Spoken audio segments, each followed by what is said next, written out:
সুতরাং তার এবারের মিশন হলো বাগদাদের ঈগলকে মুক্ত করার মিশন। বাগদাদ মহানগরের কেন্দ্রস্থল, লোকারণ্য ব্যস্ততম এলাকার অন্যতম একটি। তবে বছর দুয়েক পূর্বে এখানটায় যেমন ব্যস্ততা ও প্রাণ চাঞ্চল্য ছিল, এখন আর তেমনটা প্রত্যক্ষ করা যায় না। যুদ্ধ মানুষের স্বাভাবিক জীবনযাত্রাকে তছনছ করে দিয়েছে, বাধাগ্রস্ত করে তুলেছে জনগণের প্রাত্যহিক কর্মকাণ্ডকে, যার প্রভাব পড়েছে মহানগরীর এই প্রাণকেন্দ্রেও। মানুষ এখন একান্ত বাধ্য না হলে ঘর থেকে বের হয় না। সবার মনে সারাক্ষণ এক অজানা আতঙ্ক বিরাজ করে। কখন কি হয় এই দুর্ভাবনায় সবাই পেরেশান থাকে। এতদূর সত্ত্বেও জীবন তো আর থেমে থাকে না। হাজারো শঙ্কা, বিপদ আপদের বস্তা বোঝাই করেই জীবনের গাড়ি ছুটে চলে সম্মুখ পানে, টেনে নেয় সকল দুঃখ দুর্দশা আর বঞ্চনার ঘানি। বাগদাদের জনগণও জীবনের সেই একান্ত তাগিদে ঘর থেকে বের হয়। সেজন্য রাস্তাঘাটে, দোকানপাটে জনসমাগম একেবারেও কম নয়। আর শহরের কেন্দ্রস্থলে এখনও মোটামুটি ব্যস্ততা লক্ষ্য করা যায়, যদিও তা আগের অবস্থার ধারে কাছেও নয়। নগরীর এই কেন্দ্রস্থলেই গ্রিন জোন, এর ভিতরেই দখলদার মার্কিনীদের হেডকোয়ার্টার অবস্থিত। তাই অন্যান্য স্থানের চেয়ে এখানকার নিরাপত্তা ব্যবস্থা অত্যন্ত শক্তিশালী। গ্রিন জোনের পূর্ব পাশে অত্যাধুনিক ডিজাইনের 8 তলা বিশিষ্ট বিশাল একটি বিল্ডিং। বিদেশি একটি সাহায্য সংস্থার অফিস এখানে। কানাডা অথবা সুইজারল্যান্ড ভিত্তিক এই সংস্থাটির নাম save the human of Iraq. ইরাকে এটি তাদের প্রধান অফিস। সেজন্য এই অফিসের কর্মকর্তা কর্মচারীর সংখ্যা অনেক।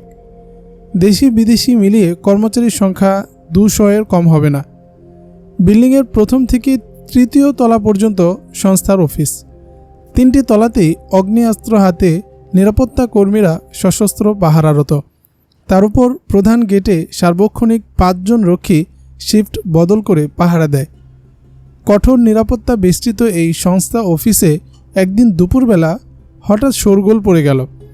হাই হাই রব উঠল সবার মুখে। কাজকর্ম স্থবির হয়ে গেল তাৎক্ষণিকভাবে। কি হতে কি হয়ে গেল কেউই ব্যাপারটা বুঝে উঠতে পারল না। মারিয়া ও জুলিয়াকে হারিয়ে সবার মন দুঃখে ভারাক্রান্ত হয়ে গেল। ওরা বড় দক্ষ ও কাজের মেয়ে ছিল স্যার, নির্বাহী কর্মকর্তাকে লক্ষ্য করে এক জুনিয়র কর্মকর্তা বলল। আমার সামনে আর একটা কথাও বলবে না, নির্বাহী কর্মকর্তা রাগের সাথে বলল। তোমরা কি সব মরে গিয়েছিলে? এতগুলো লোকের মধ্য থেকে মাত্র 5 জন বন্দুকধারী 2টো মেয়েকে তুলে নিয়ে গেল, অথচ তোমরা চেয়ারে বসে বসে তামাশা দেখছ আর এখন এসেছ দরদ দেখাতে। আহা, মেয়ে দুটো বড় দক্ষ ছিল। মাফ করবেন স্যার, জুনিয়র কর্মকর্তা বলল। আমরা না হয় অপহরণকারীদের অস্ত্রের ভয়ে মরে গিয়েছিলাম, কিন্তু আপনি তো জীবিত ছিলেন। আপনি কেন ওদের রক্ষা করতে পারলেন না? আপনার পাশের কক্ষ থেকেই তো ওদের তুলে নেওয়া হয়েছে। ভরকে গেলেন নির্বাহী কর্মকর্তা। জুনিয়র কর্মকর্তার প্রশ্নে তিনি লাজবাব হয়ে গেলেন। তিনি প্রতিউত্তর করার মতো কোনো ভাষা খুঁজে পেলেন না। আর পাবেনই বা কোথায়? কারণ ঘটনাটা এত দ্রুত ঘটেছে যে কেউ বুঝে ওঠার আগেই অপারেশন শেষ। মেয়ে দুটো অপ্রহত হলো মাত্র কয়েক মুহূর্তের ব্যবধানে। সুতরাং এখানে কারোরই কিছু করার বা বলার নেই, একথা তিনিও বোঝেন। তাই তো জুনিয়র অফিসারের পাল্টা প্রশ্নের উত্তরে নমনীয় কণ্ঠে বললেন, যাকগে, যা হবার হয়েছে, এখন বিতর্কের সময় নয়। মেয়ে দুটোকে এখন উদ্ধারের ব্যবস্থা করতে হবে, অন্যথায় সন্ত্রাসীরা ওদের মেরে ফেলবে। তখন ব্রিটিশ সরকারের কাছে আমি কি জবাব দেব? আমাকে পরামর্শ দাও, এখন আমি কি করব? সন্ত্রাসীরা ওদের মারবে না স্যার, অন্য এক কর্মকর্তা বলল। ওদের খুন করার ইচ্ছা থাকলে ওরা আমাদের সবাইকে না পারলেও অধিকাংশকে এখানে ব্রাশ ফায়ারের মাধ্যমে খুন করতে পারত, কিন্তু ওরা তা করেনি। ওরা কৌশলে 2 জনকে অপহরণ করেছে। এর দ্বারা বোঝা যায় ওরা মেয়েদের বন্দি করে মুক্তিপণের দাবি করবে। ওদের পক্ষ থেকে দাবিনামা পেশ না করা পর্যন্ত আমাদের অপেক্ষা করা ছাড়া কোনো উপায় নেই। তা না হয় অপেক্ষা করলাম, কিন্তু প্রশ্ন হচ্ছে মারিয়া ও জুলিয়া ব্রিটিশ নাগরিক, নির্বাহী কর্মকর্তা বলল। সংবাদ মাধ্যমের সুবাদে আগামীকালই হয়তো ওদের পরিবার এই অপহরণ ঘটনা জেনে যাবে। তখন তারা অবশ্যই সরকারের মাধ্যমে আমাদের উপর চাপ সৃষ্টি করাবে। জানোই তো ব্রিটিশ সরকার তার নাগরিকদের ব্যাপারে কত সেন্সিটিভ। তাদেরকে আমি কি উত্তর দেব? এই মুহূর্তে সেটাই আমার বড় ভাবনার বিষয় হয়ে দাঁড়িয়েছে। এর একটা সমাধান আমাকে দাও। ও নিয়ে আপনি ভাববেন না স্যার, এক ব্রিটিশ কর্মকর্তা বলল।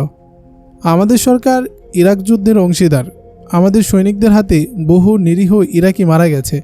সুতরাং সেই ইরাকিদের হাতে যদি আমাদের 2-4 জন সাধারণ নাগরিক নিহত হয়, এটা স্বাভাবিকই আমাদের মেনে নিতে হবে। আমাদের সরকারের পক্ষ থেকে এই ব্যাপারে কারণ দর্শানোর কোনো নোটিশ এলে তার উত্তর দেওয়ার দায়িত্ব আপনি আমার উপর ছেড়ে দিতে পারেন। কিন্তু আপনাকে আমি এই মুহূর্তে যে বিষয়টার জবাবদিহিতা করতে বলবো তা হলো, আপনার নিরাপত্তা প্রহরীদের রেখেছেন কী জন্য? তারা কি করছিল ঘটনার সময়? মাত্র 5 জন সন্ত্রাসী দিনে দুপুরে পুরো অফিসটি জিম্মি করে ফেলল, অথচ আপনার এত বিশাল রক্ষী বাহিনীর কোনো প্রতিরোধই তো দেখা গেল না। 2 মেয়েকে অপহরণ করে নিয়ে যাওয়া হলো, কিন্তু রক্ষী বাহিনীর একটাও গুলির আওয়াজ শোনা গেল না। এমনকি ঘটনার পর এখনও তাদের কাউকে এখানে দেখছি না। কোথায় কি করছে তারা? আমাকে উত্তর দিন। সিনিয়র এই ব্রিটিশ কর্মকর্তার প্রশ্নে প্রধান নির্বাহী কর্মকর্তা হয়রান হয়ে গেলেন। তিনি অতি তাকিয়ে দেখলেন আসলেই কোনো প্রহরীর দেখা মিলছে না। তিনি তৎক্ষণাৎ পিয়নদের ডেকে প্রহরীদের খোঁজ নিতে বললেন। নিজেও চলে গেলেন প্রধান গেটের কাছে, কিন্তু না, প্রহরীদের দেখা না পেলেন তিনি, না পেল পিয়নরা। অফিসের ভেতর বাহির কোথাও প্রহরীদের কোনো খোঁজ পাওয়া গেল না। এ ঘটনায় অফিসের সকল কর্মকর্তা কর্মচারী হতবিহ্বল হয়ে গেল। সকলের মনে মৃত্যু ভয় ঢুকে গেল। অজানা বিপদ আশঙ্কায় তাদের অন্তরাত্মা কেঁপে উঠল। প্রধান নির্বাহী কর্মকর্তা নিজে গিয়ে অফিসের গেটে তালা লাগিয়ে দিলেন। সকলে ভিতরে বসে যিশুর নাম জপতে শুরু করল। মহিলা কর্মচারীরা কান্নাকাটি শুরু করে দিল। রুকাইয়া, আমার প্রস্তাবটি হয়তো এখন তোমার মনোপুত হবে না, কিন্তু তোমাকে আমি ঠান্ডা মাথায় চিন্তা করতে বলবো, মাহমুদা বলল। কেননা শক্তি প্রয়োগ করে জেলখানা থেকে ঈগল ভাইয়াকে উদ্ধার করা অতটা সহজ নয়। এজন্য আমাদেরকে অবশ্যই কৌশলের আশ্রয় নিতে হবে, আর সেই কৌশলের কথাই আমি ভাবছি। এখন কি করবে সে তোমার ইখতিয়ার। তুমি যা বলবে ও সিদ্ধান্ত নেবে, আমরা অম্লান বদনে তা পালন করব। ঈগলকে মার্কিনীদের জিন্দানখানা থেকে মুক্ত করার কৌশল নির্ধারণী বৈঠকে পরামর্শ দিতে গিয়ে মাহমুদা প্রস্তাব পেশ করেছিল। কয়েকজন মার্কিন সৈনিককে অপহরণ করে তাদেরকে মুক্তিপণ হিসেবে ব্যবহার করা যেতে পারে, যাতে তাদের সৈনিকদের মুক্তির বিনিময়ে ঈগলকে তারা ছেড়ে দিতে বাধ্য হয়। কিন্তু বৈঠকে অধিকাংশ সদস্য তার এই প্রস্তাবের বিরোধিতা করে। তাদের যুক্তি হলো, এতে কোনো ফলোদয় হবে না, কারণ আমেরিকা তাদের সৈনিকদের জীবন অত মূল্যবান মনে করে না। একজন বিরোধী নেতা তাদের 100 সৈন্যের চেয়েও বেশি মূল্যবান, কেননা সে মুক্তি পেলে আবার তাদের বিরুদ্ধে লড়াই শুরু করবে, তাদের বহু সৈন্যের জীবনাবসান ঘটাবে। তার চেয়ে তাকে হত্যা করাই তারা শ্রেয় মনে করবে। এতে যদি জিম্মি সৈনিকদের মৃত্যু ঘটে, তাতে তারাই বরং বেশি লাভবান হবে। বিরোধীদের এই যুক্তিও ফেলনা নয়, তবুও মাহমুদা কিছুটা মনক্ষুণ্ণ। তাই কমান্ডার রুকাইয়াকে বিষয়টি পুনর্বিবেচনা করার আহ্বান জানালো। আবার এই আহ্বান জানানো সত্ত্বেও কমান্ডারের সিদ্ধান্ত মেনে নেওয়ার কথাও সাথে সাথে ব্যক্ত করল। সত্যিকারের মুমিনের মুজাহিদের সৈনিকের গুণ এটাই যে সে তার মনের গোলামি করে না, প্রবৃত্তির অনুসরণ করে না। তার পরামর্শ বা মতামত আমির নেতা গ্রহণ করুক বা না করুক, অথবা নেতার কোনো কর্মকাণ্ড তার মনোপুত হোক বা না হোক, যদি সেটা বাস্তবমুখী হয় তবে সে তা মেনে নেয়। কিন্তু সে যদি এর উল্টো করে, তাহলে উক্ত বাহিনীর বিপর্যয় ঘটে। এমন সৈনিক নিয়ে কোনো বাহিনী কখনো বিজয় লাভ করতে পারে না। যা হোক, সকলের মতামত শোনার পর রুকাইয়া তাদের উদ্দেশ্যে বলল, আমার প্রিয় মুজাহিদ বোনেরা, সুন্দর সুন্দর পরামর্শের জন্য আপনাদেরকে আমি আন্তরিক মোবারকবাদ জানাচ্ছি। প্রিয় বোনেরা, বাগদাদের ঈগল আমার আত্মীয়, আমার ভাই, সেজন্য তাকে আমি মুক্ত করতে চাই এমনটি ভাববার কোনো সুযোগ নেই। কারণ ঈগল একটি আন্দোলনের নাম, ঈগল একটি সংগ্রামের নাম। ঈগল আমাদের দেশ মুক্তির প্রেরণা। সুতরাং ঈগলকে মুক্ত করা মানে একটি আন্দোলনকে মুক্ত করা। ঈগলের মুক্তি মানে ইরাকিদের স্বাধীনতার সংগ্রামকে এক ধাপ এগিয়ে নিয়ে যাওয়া।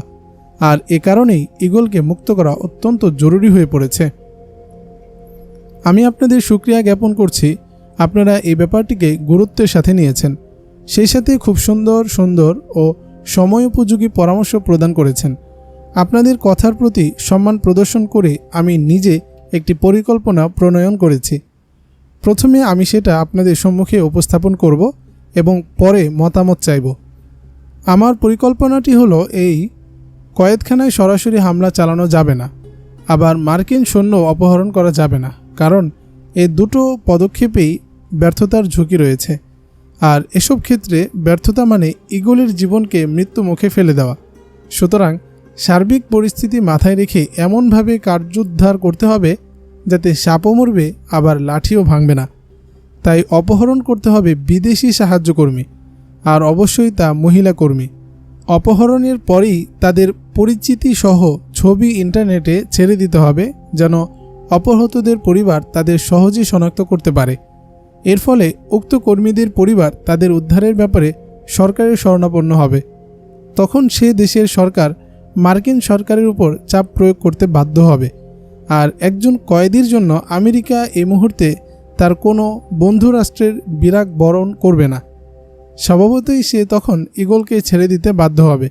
আমার এই পরিকল্পনার সাথে যারা একমত আছেন তারা হাত উঁচিয়ে দেখান, আর যারা ভিন্নমত পোষণ করেন তাদের থেকে আমি পরামর্শ নেব। রুকাইয়ার পরিকল্পনা শুনে সকলে একযোগে হাত তুলল। ভিন্নমত পোষণ করার কেউ আর রইল না। এবার শুরু হলো পরিকল্পনা বাস্তবায়নের পালা। এই অপারেশনে অংশগ্রহণের জন্য দুর্দান্ত সাহসী ও চৌকস 4 তরুণীকে বাছাই করা হলো। এরা হলো মাহমুদা, সাফিয়া, মাইমুনা ও তাহেরা। এদের দক্ষতা ও বীরত্বের উপর রুকাইয়ার আস্থা আছে। কমান্ডিংয়ের দায়িত্ব নিল সে নিজে। সালমাকে নিল ড্রাইভার হিসাবে। রুকাইয়া তার অপারেশন টিম নিয়ে বের হওয়ার 3 ঘন্টা পূর্বে একটি তদন্ত ও তথ্য সংগ্রহকারী দল পাঠালো ইরাকের সবচেয়ে বড় সাহায্যকারী সংস্থা সেভ দ্য হিউম্যান অব ইরাকের সদর দফতরে। মাহমুদাকে এই দলের প্রধান করে পাঠানো হলো। প্রায় 2 ঘন্টা পর মাহমুদা তার তদন্ত টিম নিয়ে ফিরে এলো। এসেই রুকাইয়াকে বিস্তারিত রিপোর্ট প্রদান করল। রিপোর্ট শুনে সে খুবই খুশি হলো। মাহমুদাকে লক্ষ্য করে বলল, মাহমুদা, তুমি শত্রুদের পেটের ভিতরে ঢুকে তথ্য নিয়ে এসেছো দেখছি। এত অল্প সময়ের মধ্যে কিভাবে কি করলে? মুখে তার সন্তুষ্টির হাসি। আল্লাহর উপর ভরসা রেখে কেউ যদি কোনো কাজ করে তাহলে অবশ্যই তিনি তাকে সাহায্য করেন, মাহমুদাও হাসি মুখে বলল। তবে ভরসা হতে হবে নিখাত, পরিপূর্ণ। আমরা আল্লাহর নাম নিয়ে অফিসে প্রবেশ করি এবং নিজেদের অসহায় হিসেবে পরিচয় দিই, আর্থিক সাহায্যের আবেদন করি। আমাদেরকে প্রথমে 3য় তলায় গিয়ে নাম ঠিকানা তালিকাভুক্ত করতে বলা হয়। তারপর আমাদেরকে 2য় তলায় পাঠানো হয়। সেখানে একটি ফরমে দস্তখত দিতে বলা হয়। ফরমের লেখাগুলো পড়ে আমি শিউরে উঠি। অনিচ্ছা সত্ত্বেও তাতে দস্তখত দেই এবং মনে মনে আল্লাহর কাছে ক্ষমা চাই। কেন, কি লেখা ছিল সেই ফরমে? রুকাইয়ার বিস্ময় ও প্রশ্ন। ওখানে যা লেখা ছিল তা স্বীকার করা দূরের কথা, আমার তো মনে হয় ওগুলো মুখে উচ্চারণ করলেও ঈমান থাকবে না। মাহমুদা বলল, এই নাও, আমি একটি ফরম নিয়ে এসেছি বলেই সে তার ছোট ব্যাগ থেকে ফরমটি বের করে রুকাইয়ার হাতে দিল। রুকাইয়া সেটি নিয়ে পড়তে লাগলো। সেভ দ্য হিউম্যান অব ইরাকের সহায়তা প্রার্থীর স্বীকৃতি। প্রসূত যিশু ঐশী শক্তিতে পরিপূর্ণ একজন আকর্ষণীয় ও রহস্যময় ব্যক্তিত্ব। তিনি মানবিক ও ঐশ্বরিক স্বভাবের সমন্বয়। আমাদের বেহেশতি পিতা, তোমার নাম পবিত্র বলিয়া মান্য হোক। তোমার রাজ্য আসুক। তোমার ইচ্ছা যেমন বেহেশতে তেমনি দুনিয়াতেও পূর্ণ হোক। তোমার নাম পাক জাত বলে মান্য হোক। যে খাবার আমাদের দরকার তা আজ আমাদের দাও। তুমি তোমার পিতাকে বলে আমাদের দুঃখ দুর্দশা দূর করে দাও। হে পিতা, আমি তোমাকে খোদার পুত্র বলে নিবিষ্ট মনে স্বীকার করছি। ফরমটি পড়ে রুকাইয়ার মাথা গরম হয়ে গেল। রাগে ক্ষোভে সে কেঁদে ফেলল আর আক্ষেপ করে বলতে লাগলো, হায় রে দুর্ভাগা জাতি, নিজেরাই কুফরের সাগরে হাবুডুবু খাচ্ছে, আবার ছলে বলে কৌশলে অন্য জাতিকেও সেই সাগরে নামাতে চাচ্ছে। আর নির্বোধ মুসলমানরাও দুনিয়ায় সামান্য দুঃখ কষ্ট থেকে পরিত্রাণ পেতে ইমানের মতো অমূল্য দৌলতকে পরিত্যাগ করতে শুরু করেছে। কিছুক্ষণ চুপ থেকে রুকাইয়া মাহমুদাকে লক্ষ্য করে বলল, মাহমুদা, তুমি যে রিপোর্ট এনেছ তাতে ইচ্ছে হয় যে এই সংস্থার পুরো কার্যক্রম বন্ধের ব্যবস্থা করি, কিন্তু হাতে সময় কম। তার জন্য আরও ব্যাপক পরিকল্পনা প্রয়োজন। এখন সবচেয়ে বেশি প্রয়োজন বাগদাদের ঈগলের মুক্তি। তাকে মুক্ত করতে পারলে সেই এ ব্যাপারে ব্যবস্থা নিতে পারবে। এখন বলো তো, প্রহরীদের কিভাবে ম্যানেজ করলে কিভাবে আমরা প্রবেশ করব? অফিসে প্রবেশের গেট থেকে ভিতর পর্যন্ত প্রতিটি তলায় প্রহরীদের সরব উপস্থিতি আমাকে চিন্তায় ফেলে দিয়েছিল। মাহমুদা বলল, ভাবছিলাম এতগুলো গার্ডের চোখ ফাঁকি দিয়ে কিভাবে অপহরণ সম্পন্ন করা সম্ভব হবে, কিন্তু সমাধানটা পেলাম বের হওয়ার সময়। সেটা কীরকম জানতে চাইল রুকাইয়া। সে এক কাকতালীয় ব্যাপার, মাহমুদা বলল। আমি বের হওয়ার আগেই ভেবে রেখেছিলাম এখান থেকে কাউকে অপহরণ করতে হলে গার্ডদের সাথে সখ্য করতে হবে। তাই গেটের কাছে এসে এক গার্ডের কাছে তার নাম ঠিকানা জিজ্ঞেস করলাম। ঠিক সে সময় গার্ড প্রধান বাহির থেকে গেটের ভিতরে প্রবেশ করল। আমাদেরকে উক্ত গার্ডের সাথে কথা বলতে দেখে সে থমকে দাঁড়ালো। তাকে দেখে আমি চমকে উঠলাম। আমার শরীরে কাঁপন শুরু হয়ে গেল। পায়ের তলার মাটি যেন সরে যেতে লাগলো। কেন? তোমার কথা আমি কিছুই বুঝতে পারছি না। রোকাইয়া কৌতূহল চেপে রাখতে না পেরে বলল, এই তুমি বললে যে কাকতালীয়ভাবে সব হয়ে গেল, আবার বলছো গার্ড প্রধানকে দেখে তোমার মনের মধ্যে ধুকপোকানি শুরু হয়ে গেছে। ব্যাপারটা? আরে বাবা, আমাকে বলতে দিবে তো। রুকাইয়াকে কথা শেষ করতে দিল না মাহমুদা। সে বলল, আমার বুকে কম্পন ধরেছে এজন্য যে গার্ড প্রধান ছিল মাহমুদুল হাসান। তুমি তো জানো সে আমার জন্য কেমন দেওয়ানা। সে আমাকে ওই অফিসে দেখে বিস্ময়ে বিমূঢ় হয়ে গেল, কিন্তু তা অন্য কাউকে বুঝতে না দিয়ে আমাদেরকে তার আত্মীয় বলে পরিচয় দিল। তারপর তার রুমে নিয়ে এখানে আসার কারণ জানতে চাইল। আমি তাকে শপথ পুড়িয়ে নিলাম, আমি তোমাকে সবই বলবো, তবে ব্যাপারটি গোপন রাখার প্রতিশ্রুতি তোমাকে দিতে হবে। সে তখন আমার মাথায় হাত রেখে শপথ করল, যদি আমি ওয়াদা রক্ষা করতে না পারি তাহলে এই মুখ আমি কোনো দিন আর তোমাকে দেখাবো না। মাহমুদুল হাসান 23-24 বছরের সুঠামদেহী এক বলিষ্ঠ নওজোয়ান। গায়ের রং শ্যামবর্ণ, চারিত্রিক মাধুর্যে পুরো এলাকায় প্রশংসিত। মাহমুদাকে সে ছোটবেলা থেকেই ভালোবাসে। সে এক ব্যতিক্রমী ভালোবাসা। কোনো দিন মুখ ফুটে কথাটা মাহমুদাকে বলেনি, অথচ প্রতিজ্ঞা করেছে তাকে ছাড়া আর কাউকে সে শাদী করবে না। তার বন্ধু মহলের প্রায় সকলে ব্যাপারটা জানে। তাদের মধ্যে কেউ একজন ফোন করে বিষয়টি মাহমুদার গোচরীভূত করল। সে তা শুনে হা না কিছুই বলেনি। হয়তো সেও তাকে মনে মনে পছন্দ করত অথবা করত না। অবশ্য তার মার্জিত আচরণ, সহজ সরল জীবন আর চারিত্রিক পবিত্রতা বরাবরই তার ভালো লাগত। তবু কেন যেন সে তার প্রেমে সাড়া দেওয়ার তাগাদা অনুভব করত না। হয়তো মাহমুদার পক্ষ থেকে সরাসরি কোনো প্রস্তাব না আসায় সে উপযাচক হয়ে আগ্রহ প্রকাশ করেনি। ব্যাপারটা ওভাবেই রয়ে গেছে। সম্প্রতি দেশে যুদ্ধ শুরু হয়ে যাওয়ায় ব্যাপারটা আরও চাপা পড়ে যায়। মাহমুদের ব্যবসা প্রতিষ্ঠানটি যুদ্ধের শুরুর দিকেই ধ্বংসস্তূপে পরিণত হয়। তাই সে বেশ কিছুদিন এদিক ওদিক ঘুরে ফিরে কাটায়। তারপর একদিন সেভ দ্য হিউম্যান অব ইরাকের নিয়োগ বিজ্ঞপ্তি দেখে দরখাস্ত করলে চাকরি হয়ে যায়। দক্ষতা ও যোগ্যতা বলে গার্ড প্রধানের দায়িত্ব পায়। মাহমুদুল হাসান থেকে গোপনীয়তার স্বীকৃতি আদায় করার পর তার পরিকল্পনাটি খোলাখুলি ব্যক্ত করল। সব শুনে মাহমুদ বেশ কিছু সময় নীরবতা পালন করল। পরিশেষে তাকে এই বলে আশ্বাস দিল যে জীবনের বিনিময় হলেও সে তাদেরকে সহায়তা করবে, এবং সেটা শুধু ইগলের মুক্তির লক্ষ্যে, অন্য কোনো কারণে নয়। তুমি আমাদেরকে কোন ধরনের সহায়তা করতে পারবে? মাহমুদা জানতে চাইল। আমি তোমাদেরকে সেই সহায়তা করব যেটা তোমাদের সবচেয়ে বেশি প্রয়োজন। উত্তরে মাহমুদা বলল, একটু ব্যাখ্যা করলে আমাদের প্রস্তুতিটা সম্পূর্ণ হতো। আমি কিছুক্ষণের মধ্যে গার্ডদেরকে দুপুরের খানা খেতে আমার বাসায় নিয়ে যাচ্ছি। ওদের জন্য আজ আমার বাসায় বিশেষ আয়োজন করা হয়েছে। যদিও এই সময় দু একজনকে রেখে যেতে হয়, কিন্তু আমি কাউকেই রেখে যাব না। তবে তোমাদের পক্ষ থেকে আমাকে নিশ্চয়তা দিতে হবে তোমরা এখানকার কাউকে হত্যা করতে পারবে না, অযথা কাউকে মারধর করবে না। তাহলে আমাদের অনুপস্থিতির সময়টায় তোমরা 2 জন কেন 10 জনকেও অপহরণ করে নিতে পারবে। মাহমুদ পরিকল্পনা ব্যাখ্যা করল। মাহমুদ ভাই, এতে আপনি আপনার সংস্থার কাছে দোষী হয়ে যাবেন না? ব্যাখ্যা শুনে মাহমুদ আশঙ্কা ব্যক্ত করল। দোষী হলে গোটা বাহিনী দোষী হবে, মাহমুদ বলল। কেননা আজ যে খানার আয়োজন আমি করেছি সেটা এক প্রকার ওদের চাপে পড়েই করেছি।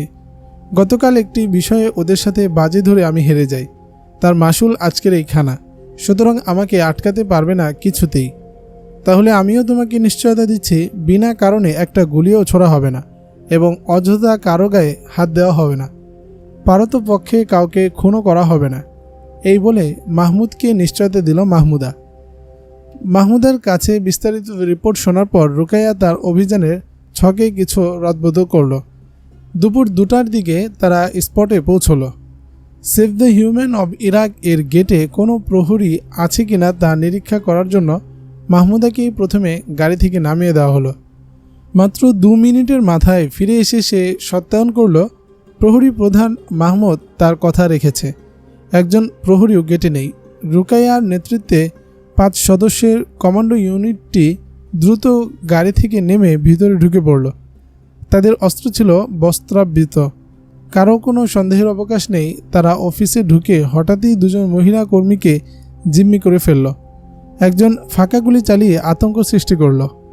ঘটনার আকস্মিকতায় অফিসের কর্মকর্তা কর্মচারীরা হতবিহ্বল হয়ে পড়ল। কমান্ডোদের একজন হ্যান্ড মাইক দিয়ে ঘোষণা শুনিয়ে দিল যে স্থানে আছো সে সেখানেই থাকবে, কোনো প্রকার নড়াচড়া করা যাবে না। কেউ যদি কোনো প্রকার চালাকির আশ্রয় নিতে চেষ্টা করে তাহলে পাইকারি হারে গুলি করা হবে। ঘোষণার পর রুকাইয়া ও মাহমুদা মহিলা কর্মীকে সাথে নিয়ে বের হতে লাগলো আর বাকি 3 জন 3টি তলায় সকল কর্মচারীকে জিম্মি করে রাখল। যখন তারা বন্দীদ্বয়কে নিয়ে নির্বিঘ্নে গাড়িতে পৌঁছলো এবং কমান্ডোদের কাছে সংকেত পৌঁছালো, তখন কমান্ডোরা ফাঁকা গুলি ছুটতে পিছনে হটতে লাগলো। প্রথমে 3 তলার জন নেমে 2য় তলার জনের কাছে এলো। তারপর তারা 2 জন একত্রে পিছু হটে নিচ তলায় 3য় জনের কাছে এলো। এবার 3 জন একত্রে পিছু হটতে লাগলো। তাও খুব সতর্কতার সাথে এগোচ্ছে তারা। 2 জন অফিসারের দিকে এবং একজন পেছনের দিকে, অর্থাৎ যেদিকে তারা যাচ্ছে সেদিকে অস্ত্র তাক করে এগোচ্ছে। এভাবে 3 মিনিটের মধ্যে শেষ হলো এই শ্বাসরুদ্ধকর অপহরণ অভিযান। কমান্ডো 3 জন ফিরে এসে গাড়িতে ওঠার সাথে সাথে গাড়ি ছেড়ে দিল। তবে এরই মধ্যে অপ্রহত বন্দীদ্বয়ের চোখ মুখ বেঁধে নেওয়া হয়েছে। অবশ্য ভয়ে তারা এমনিতেই আধমরা হয়ে গিয়েছিল। তবুও সতর্কতার খাতিরে এটি করতে হলো রুকাইয়াদের। সালাফিস্ট ব্রিগেড অব সালাউদ্দিন আইয়ুবীর শাখা ফ্যালকন 2 কর্তৃক অত্যন্ত নিপুণতার সঙ্গে 2 জন বিদেশি সাহায্যকর্মী অপহরণের ভিডিও চিত্র ও অপহরণকারীদের দাবি দেওয়া সম্বলিত ভিডিও ফুটেজটি যখন আরবি চ্যানেল আল জাজিরায় প্রকাশিত হয় তখন সর্বত্র একটা চাপা গুঞ্জন ওঠে। আমেরিকা ও তার সহযোগীরা ইরাকে কত অসহায় ও নিরাপত্তাহীন তা আলোচিত হতে থাকে জোরে সোরে। অনেককে মন্তব্য করতে শোনা গেল, ইরাকের কন্যা জায়া জননীরাও যখন মুক্তির পতাকায় হাত রেখেছে তখন এই পতাকাকে কেউ অবদমিত করতে পারবে না। স্যাটেলাইট চ্যানেলে উক্ত অপহরণ সংবাদ প্রকাশের প্রতিক্রিয়া জানা গেল পরের দিন। লন্ডনের রাস্তায় বিশাল বিক্ষোভের আয়োজন করল অপহৃতদের আত্মীয় স্বজন ও যুদ্ধবিরোধী সংগঠনগুলো। টনক নড়ল ব্লেয়ারের। ব্রিটেনের পক্ষ থেকে অপহৃত সাহায্যকর্মীকে মুক্ত করানোর দ্রুত ব্যবস্থা গ্রহণ করার আহ্বান জানানো হলো। শুরু হলো কূটনৈতিক তৎপরতা। আর্থিক মুক্তিপণের বিনিময়ে অপহৃতদের উদ্ধারের প্রস্তাব দিল মার্কিনীরা। কিন্তু রুকাইয়াদের একটাই দাবি, বাগদাদি রিগলের মুক্তি বিনে বন্দীদের ছাড়া হবে না। দেখতে দেখতে 4 দিন অতিবাহিত হয়ে গেল, কিন্তু বন্দি বিনিময়ের কোনো সুরাহা হলো না। 4র্থ দিন সন্ধ্যাবেলা মাহমুদার বাসায় এলো সেভ দ্য হিউম্যান অব ইরাকের গার্ড প্রধান মাহমুদুল হাসান। চোখে মুখে তার উৎকণ্ঠার ছাপ। মাহমুদাকে ডেকে একটি সতর্কবাণী দিল। আমরা জানতাম মার্কিনীরা এমন কিছু করবে।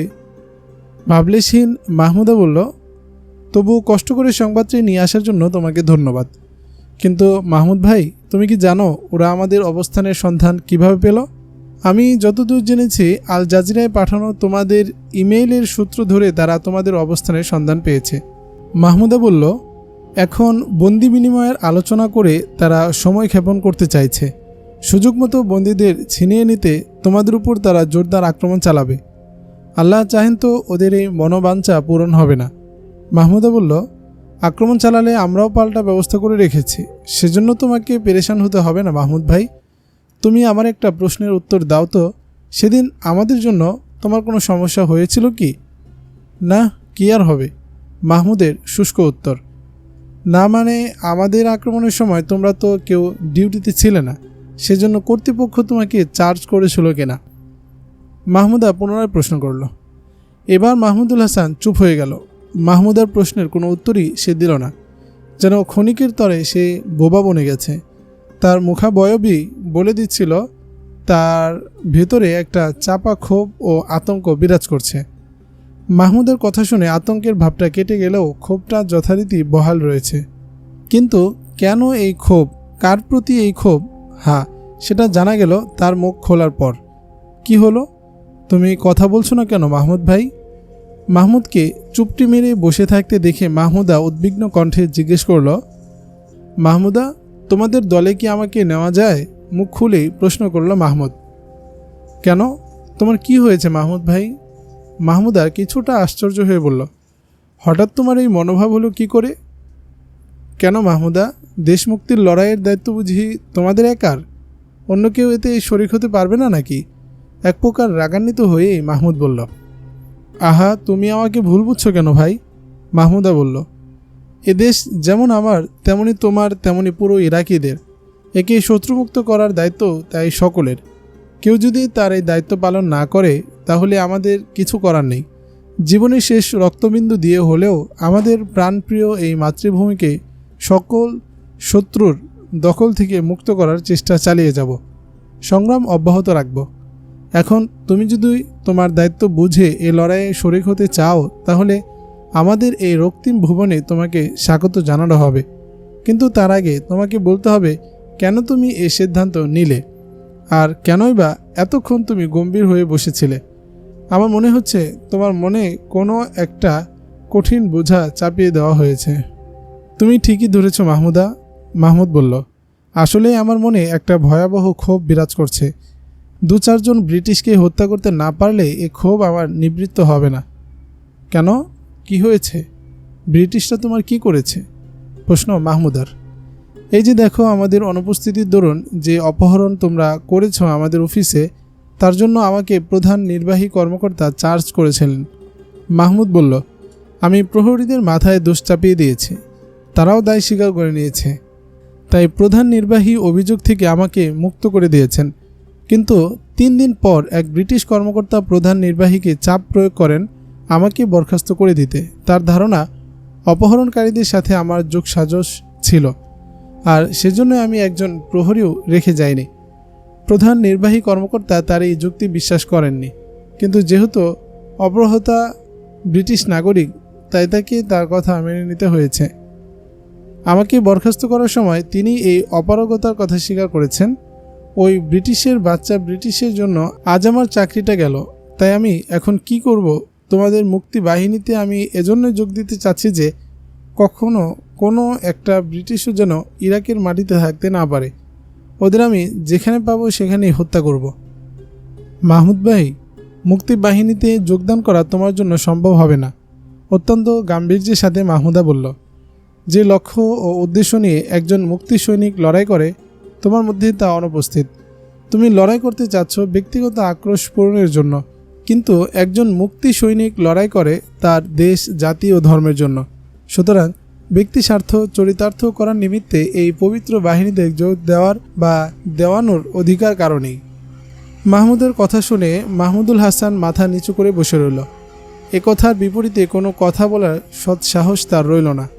তার অবস্থা অনুধাবন করতে পেরে মাহমুদা বলল, তুমি যদি মুক্তির লড়াইয়ে শরিক হতে চাও, মুজাহিদ বাহিনীতে যোগ দিতে চাও, তাহলে তোমাকে সব রকম বাহ্যিক ধ্যান ধারণা, লোভ লালসা, ব্যক্তিগত আক্রোশ, ক্ষোভ ইত্যাদি পরিহার করে মনকে কলুষমুক্ত করে নিতে হবে। তোমার শত্রু তারাই হবে যারা তোমার দেশ, জাতি ও ধর্মের শত্রু। তুমি হজরত আলী রাদিয়াল্লাহু আনহু এর ঘটনা থেকে শিক্ষা নিতে পারো। এক যুদ্ধে হজরত আলী রাদিয়াল্লাহু আনহু এর এক কাফিরকে হত্যা করার জন্য তার বুকে চড়ে বসেন। উক্ত কাফের খুব কষ্ট পাচ্ছিল। এক পর্যায়ে সে আলী রাদিয়াল্লাহু আনহু এর মুখে এক দলা থুতু নিক্ষেপ করল। তৎক্ষণাৎ আলী রাদিয়াল্লাহু আনহু তাকে ছেড়ে দিলেন। আপনি আমাকে ছেড়ে দিলেন কেন? লোকটি প্রশ্ন করল। আমি তো আপনার মুখে এই জন্য থুতু মেরেছি যে আপনি আমার বুকের উপর কষ্ট না দিয়ে আমাকে তাড়াতাড়ি হত্যা করে ফেলেন, তা না করে আপনি আমাকে ছেড়ে দিলেন। প্রথমে যখন তোমাকে আমি হত্যা করতে ইচ্ছা পোষণ করলাম তখন তুমি ছিলে আমার প্রভুর শত্রু, আমার ধর্মের, আমার জাতির শত্রু। কিন্তু তুমি থুতু নিক্ষেপ করায় আমার ব্যক্তিগত ক্ষোভ সৃষ্টি হয়েছে। এমত অবস্থায় তোমাকে হত্যা করলে হয়তো আল্লাহর কাছে আমাকে জবাবদিহি করতে হবে যে কেন আমার ব্যক্তিগত ক্ষোভের কারণে একজন মানুষকে আমি হত্যা করলাম। তখন আমি কি উত্তর দেব? সে কথা ভেবেই তোমাকে আমি ছেড়ে দিয়েছি। আলী রাদিয়াল্লাহু আনহু এর কথা শুনে কাফের মুসলমান হয়ে গেল। আর এটাই হলো একজন মুজাহিদের প্রকৃত গুণ। আর এজন্যই ইসলামকে সন্ত্রাস বলার কোনো সুযোগ নেই, কারণ মহান আল্লাহ মুসলমানদের যুদ্ধ করার নির্দেশ দেওয়ার পাশাপাশি সীমা লঙ্ঘন না করার হুঁশিয়ারি দিয়েছেন। আর আল্লাহ তাআলার হুঁশিয়ারির কারণেই আলী রাদিয়াল্লাহু আনহু লোকটাকে ছেড়ে দিয়েছেন। সুতরাং তুমি যদি আমাদের দলে যোগদান করতে চাও তাহলে এই বিষয়গুলো তোমার বিবেচনায় রাখতে হবে। রাজি আছো? জিহাদ সম্বন্ধে আমার এসব জানা ছিল না, মাহমুদ বলল। এতদিন আমার ধারণা ছিল জিহাদ মানে যে কোনো কৌশলে বিধর্মীদের আর মুসলমানদের মধ্যে যারা ধর্মবিরোধী কাজ করে তাদের হত্যা করা। এই ধারণা থেকে আমি ব্রিটিশদের গণহত্যা করতে চেয়েছিলাম। ভাবছিলাম এই মত ব্যক্ত করলে তোমরা আমাকে সাদর সম্ভাষণ জানাবে, কিন্তু ব্যাপারটা তুমি সরাসরি প্রত্যাখ্যান করায় আমি হতাশ হয়েছিলাম। এখন তোমার আলোচনা দ্বারা এই সম্বন্ধে আমার যেটুকু সুধারণা সৃষ্টি হয়েছে তাতে আমি আরও সন্তুষ্ট হয়েছি এবং তোমাদের দলে যোগদান করতে অবশ্যই তৈরি আছি। তোমার ধারণা আরও স্পষ্ট করতে হবে মাহমুদ ভাই, মাহমুদা বলল। আজকাল ইসলামের দুশমনরা তাদের শক্তিশালী মিডিয়া যন্ত্রের সাহায্যে জিহাদের এই অর্থই প্রচার করে থাকে, যা এতদিন তোমার ধারণা ছিল। এর সমর্থনে তারা বাস্তব দৃষ্টান্তও পেশ করে থাকে। তোমার মতো লোকদের অর্থকড়ি দিয়ে তারা বিভিন্ন দেশে ওভাবে হত্যাকাণ্ড ঘটিয়ে ইসলামের উপর সন্ত্রাসের সিল এঁটে দিয়েছে, বাস্তবে যা ইসলাম কখনো সমর্থন করে না। ইহুদি খ্রিস্টানদের ভাড়াটিয়া এই মুজাহিদ আজ পৃথিবীর বিভিন্ন দেশে বিভিন্ন নামে সন্ত্রাসী ও জঙ্গি কর্মকাণ্ড পরিচালনা করছে। এদের অবৈধ কর্মকাণ্ড ফলাও করে প্রচারিত হলেও মদতদাতা ও পৃষ্ঠপোষকরা থেকে যাচ্ছে পর্দার আড়ালে, যদ্দরুন সাধারণ মানুষ বিভ্রান্ত হয়। ইসলাম নামক একটি পবিত্র ও ভারসাম্যপূর্ণ ধর্মের দুর্নাম হয়। সুতরাং আমাদের দলে যোগ দিতে হলে জিহাদ ও সন্ত্রাসের মধ্যকার পার্থক্য খুব ভালোভাবে বুঝতে হবে। আমি সহজ সরল মানুষ, এত বোঝাবুঝির আমার আর প্রয়োজন নেই। তোমরা যা বলবে, যেভাবে বলবে আমি তা মেনে নেব এবং সেভাবেই কাজ করব।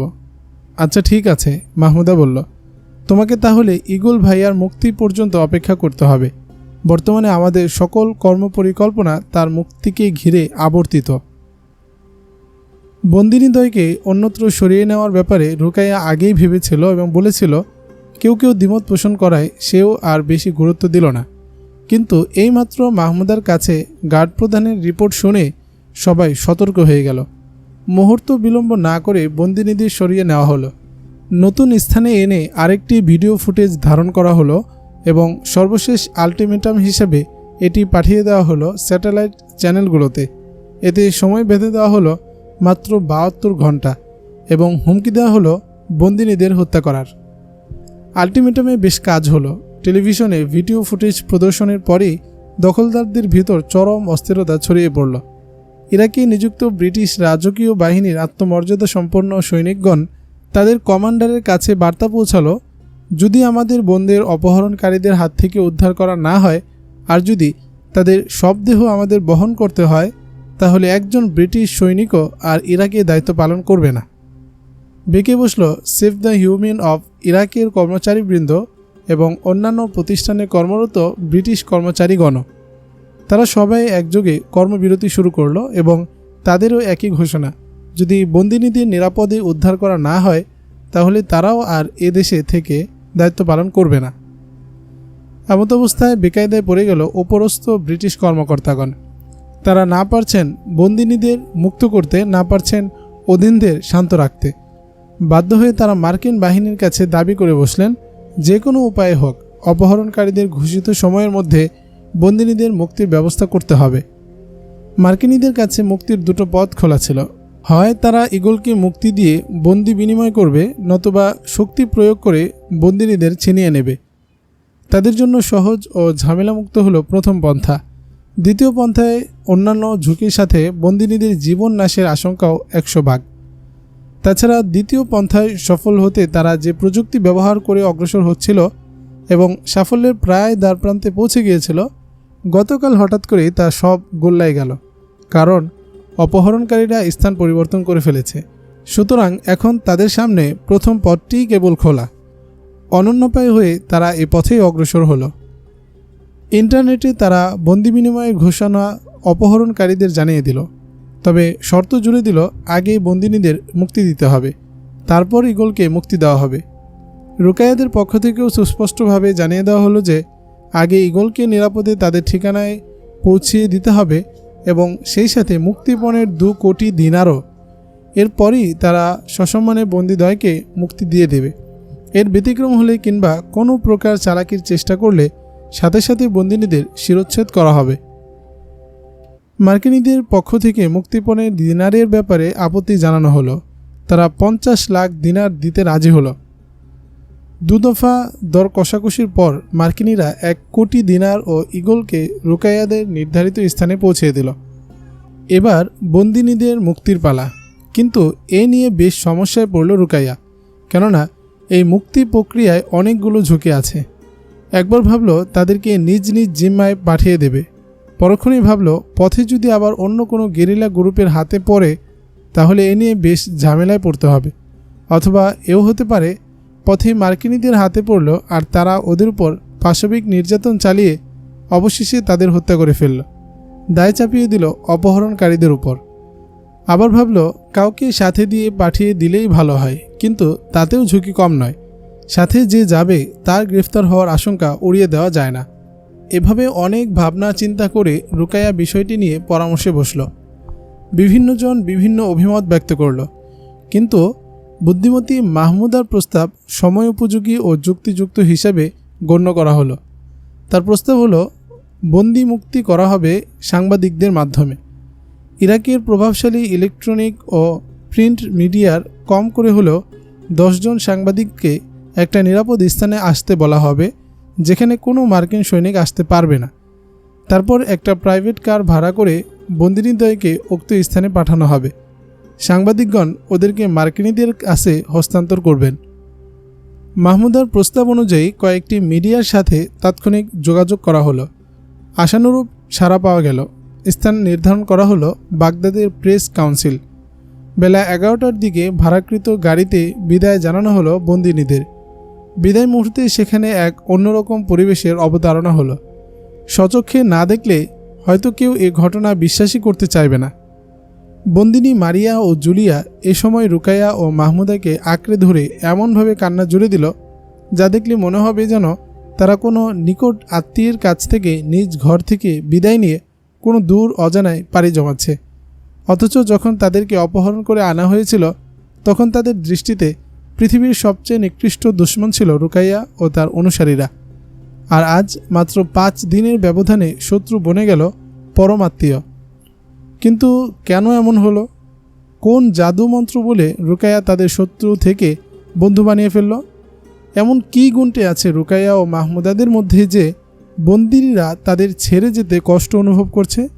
আসলে বিষয়টি রহস্যপূর্ণ বটে, তবে ইতিহাসের পাতায় দৃষ্টি বোলালে রহস্যটির বাস্তবতা সুন্দরভাবে নয়নতারায় ভেসে ওঠে। সে এক বিস্ময়কর দৃশ্য। আজ থেকে প্রায় 1500 শতাব্দী পূর্বে দৃশ্যায়িত হয়েছিল সেই ঘটনা, যা দেখে আপ্লুত, মুগ্ধ ও পুলকিত হয়েছিল তৎকালীন জগৎদাসী। তাদের কাছে বিষয়টি ছিল অভূতপূর্ব, কেননা তখন যুদ্ধ রক্তপাত ছিল নিতান্তই স্বাভাবিক একটা বিষয়। গোত্রে গোত্রে যুদ্ধ, জাতিতে জাতিতে যুদ্ধ, দেশে দেশে যুদ্ধ। যুদ্ধ যেন একটা ছেলে খেলায় রূপান্তরিত হয়েছিল। আর এই যুদ্ধের ভয়াবহ ছোবলে এক একটা জাতি গোত্র পরিণত হতো ধ্বংসের লীলাভূমিতে। কত শত বনি আদম যে বলি হতো ধ্বংসের এই উন্মুক্ত লীলাক্ষেত্রে, তার হিসাব কে রেখেছে? তাছাড়া যুদ্ধের ময়দান থেকে বন্দী হতো যে সকল দুর্ভাগা, তাদের করুণ পরিণতি ছিল অত্যন্ত মর্মান্তিক ও হৃদয় বিদারক।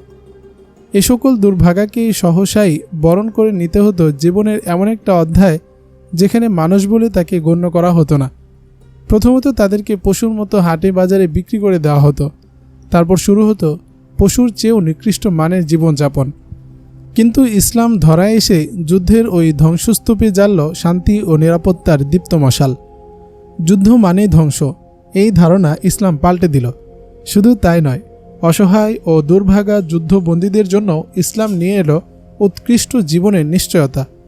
লক্ষ্য করুন, ইসলামের সর্বপ্রথম যুদ্ধ বদরে মুসলমানগণ তাদের চেয়ে 3 গুণেরও বেশি সমরশক্তির সাথে লড়াই করে বিজয় ছিনিয়ে আনার পরও যুদ্ধবন্দীদের সাথে কেমন মানবিকতাপূর্ণ আচরণ করেছিলেন। রাসূলুল্লাহ সাল্লাল্লাহু আলাইহি ওয়াসাল্লাম যুদ্ধবন্দীদের দুজন চারজন করে প্রত্যেক সাহাবীকে ভাগ করে দিয়ে তাদের আরাম আয়েশের প্রতি লক্ষ্য রাখতে নির্দেশ দিলেন।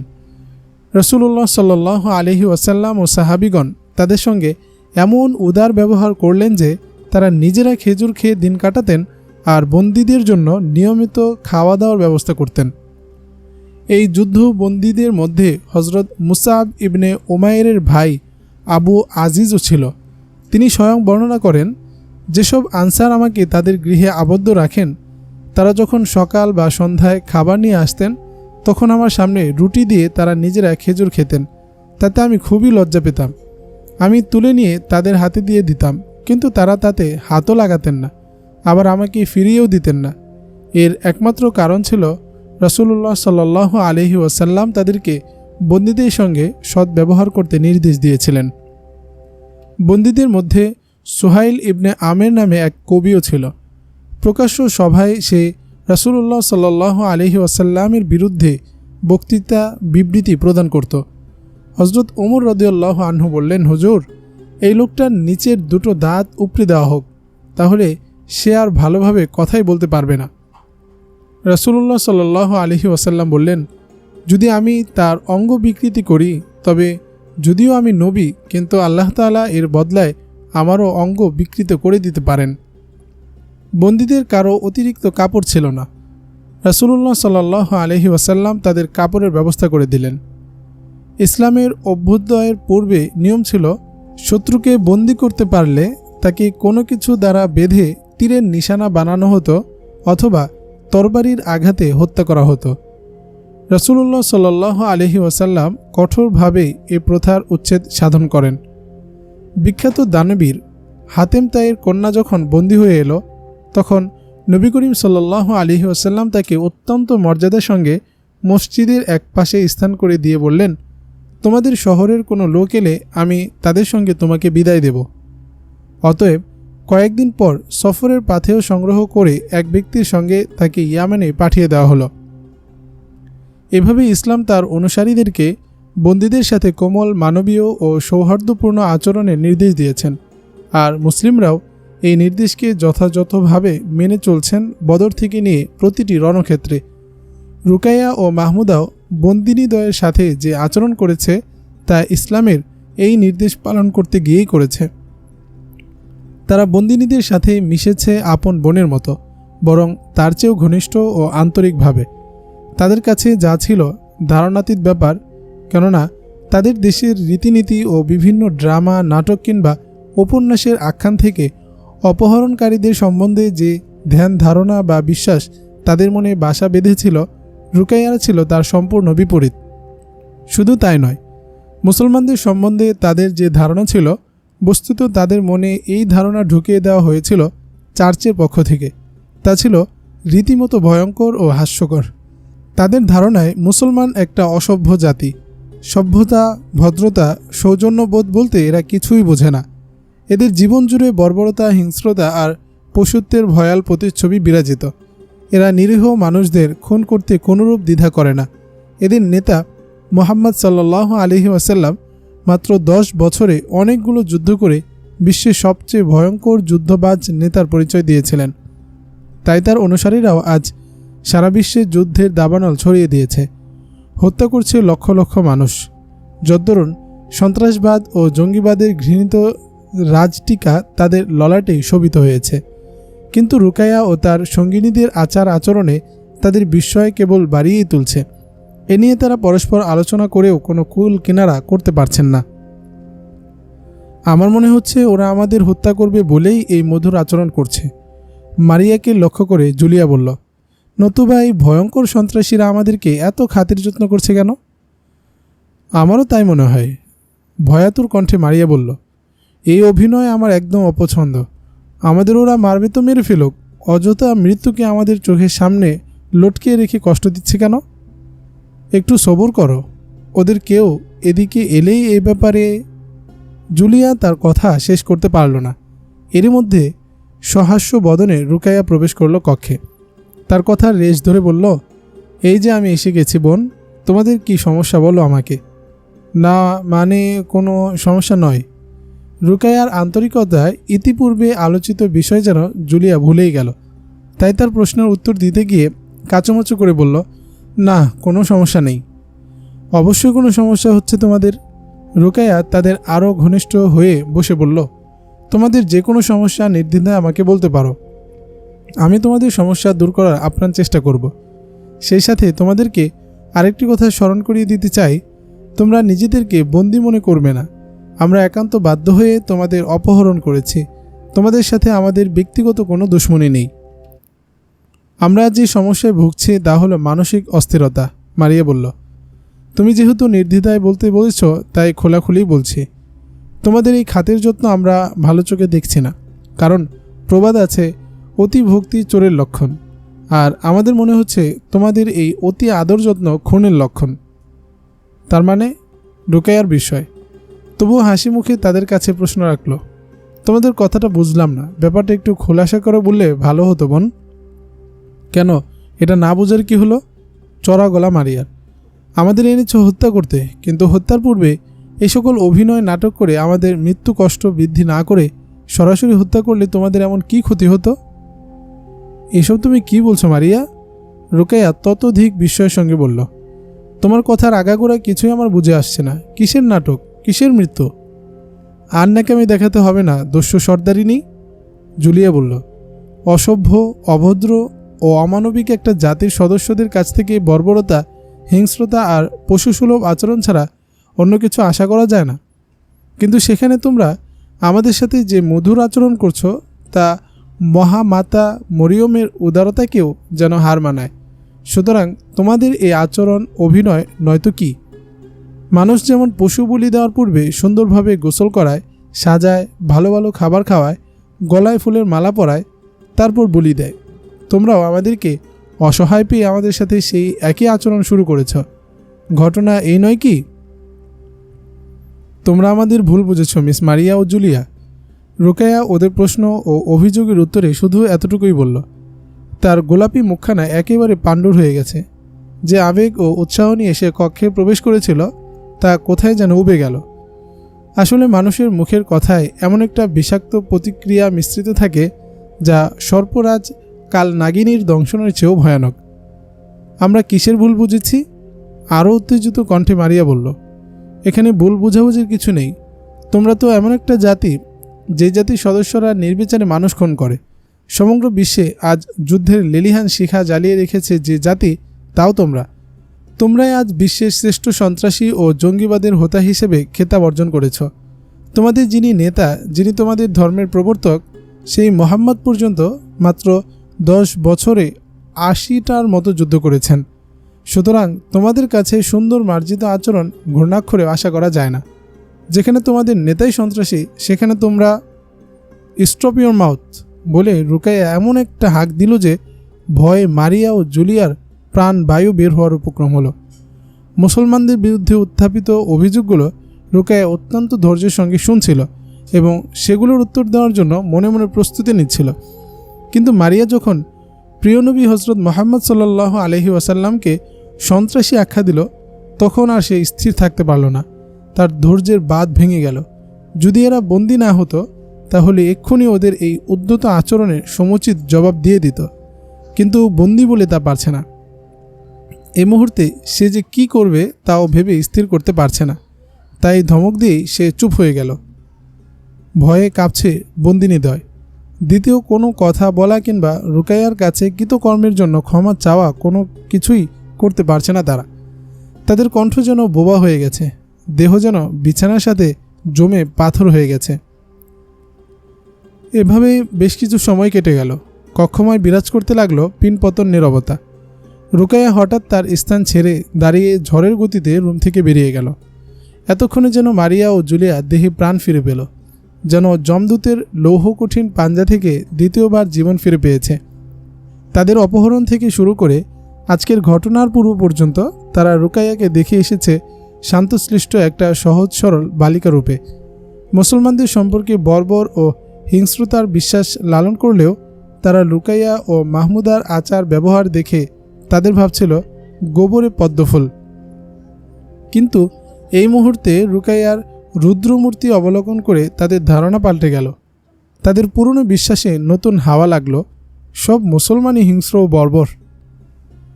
এ তুমি কি করলে মারিয়া? জুলিয়া মারিয়ার ডান হাতটা তার হাতের মধ্যে পুরে কান্নাজড়িত কণ্ঠে বলল। শান্ত বাঘিনীর লেজে পাড়া দিয়ে তাকে ক্ষিপ্ত করে তুললে। হায়, তোমার নির্বুদ্ধিতার কারণে হয়তো এখন কঠিনতর নির্যাতন সয়ে তারপর আমাদের মরতে হবে। হায়, আজ মরণেও শান্তি পাব না। আমি ভুল করে ফেলেছি জুলি, আমাকে ক্ষমা করে দেবন। মারিয়াও কাঁদো কাঁদো স্বরে বলল। আমি বুঝতে পারিনি আমার এতটুকু কথায় দস্যুরানী এত ক্ষেপে যাবে।